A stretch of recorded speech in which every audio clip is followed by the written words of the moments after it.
Hello everyone, स्वागत है आप सभी लोगों का कल्याण इंस्टीट्यूट यूट्यूब चैनल पे।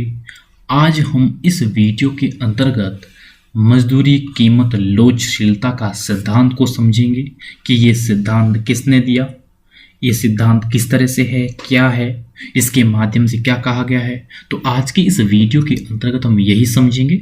तो आप इस वीडियो को अंत तक जरूर देखिएगा और अगर चैनल को अभी तक सब्सक्राइब नहीं किया तो चैनल को जरूर सब्सक्राइब कर दीजिएगा। तो चलिए समझते हैं कि मजदूरी कीमत लोचशीलता का सिद्धांत ये क्या है।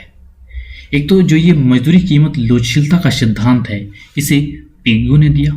पिगू ने इस सिद्धांत को प्रस्तुत किया और इस सिद्धांत के माध्यम से क्या कहा गया है। इस सिद्धांत में क्लासिकल अर्थशास्त्रियों के अनुसार मौद्रिक मजदूरी दर में कटौती करके बेरोजगारी की समस्या को सुलझाया जा सकता है, उसे दूर किया जा सकता है। तो यहाँ पर मजदूरी कीमत लोचशीलता में ये कहा गया है कि जब हम मजदूरी में कटौती करेंगे तो इससे हम बेरोजगारी की जो समस्या है उसका हल निकाल सकते हैं, उसको सुलझा सकते हैं। पिगू के अनुसार मुक्त बाजार अर्थव्यवस्था में रोजगार की प्रवृत्ति पूर्ण रोजगार के स्तर पर वो स्वतः ही पहुंच जाती है। यानी कि पिगू का मानना है कि मुक्त बाजार अर्थव्यवस्था में रोजगार की प्रवृत्ति ये पूर्ण रोजगार के स्तर पर अपने आप स्वतः ही पहुंच जाती है। इसमें किसी भी तरह का हस्तक्षेप की आवश्यकता नहीं होती है।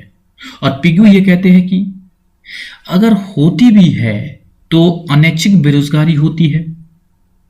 तो ये अनैच्छिक बेरोजगारी भी कब होती है, किस कंडीशन में होती है?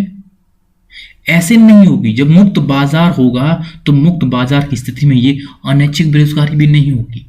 ये अनैच्छिक बेरोजगारी पिगू के अनुसार ये अनैच्छिक बेरोजगारी दो कारणों से होती है। एक तो तब होगा जब सरकार का हस्तक्षेप होगा। जब अर्थव्यवस्था में सरकार का हस्तक्षेप होगा तो ऐसे में अनैच्छिक बेरोजगारी होगी।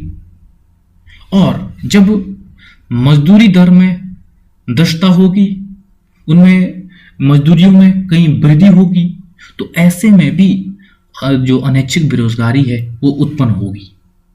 तो ऐसे में जो ये सिद्धांत है मजदूरी कीमत लोचशीलता का सिद्धांत, ये कहता है कि यदि मजदूरी दर में पर्याप्त कमी हो तो ऐसे में अनैच्छिक बेरोजगारी की समस्या को भी दूर किया जा सकता है।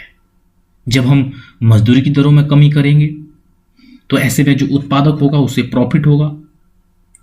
जब उसे प्रॉफिट होगा तो वो और अधिक मजदूरों को वो काम पर रखेगा, जिससे कि अनैच्छिक बेरोजगारी की स्थिति समाप्त हो जाएगी। पिगू के अनुसार अनैच्छिक बेरोजगारी तब उत्पन्न होगी जब सरकार का हस्तक्षेप बढ़ेगा और या फिर मजदूरी बहुत ज्यादा हो, तो जिस कारण से अनैच्छिक बेरोजगारी उत्पन्न होगी। तो यहां पर जो कीमत लोचशीलता का सिद्धांत है, ये मजदूरी कीमत लोचशीलता का सिद्धांत है, इसमें यही कहा गया है कि जो मौद्रिक मजदूरी दरों में उसमें कटौती की जाए। उसमें जब कटौती की जाएगी तब हम जो बेरोजगारी की समस्या है उसको सुलझा सकते हैं, उसे दूर कर सकते हैं। और इससे किस तरह से मजदूरी कटौती से और अधिक लोगों को रोजगार मिलेगा, काम मिलेगा, जिससे कि बेरोजगारी समाप्त हो जाती है। और यहाँ पर मुक्त बाजार अर्थव्यवस्था पर जोर दिया जाता है, क्योंकि ये पिगू का मानना है कि मुक्त बाजार अर्थव्यवस्था अगर होगी जिसमें किसी भी तरह का सरकार का हस्तक्षेप नहीं होगा तो वो किस तरह से पूर्ण रोजगार के स्तर को वो अपने आप पहुंचा देगा, अपने आप पूर्ण रोजगार की स्थिति प्राप्त कर लेगा।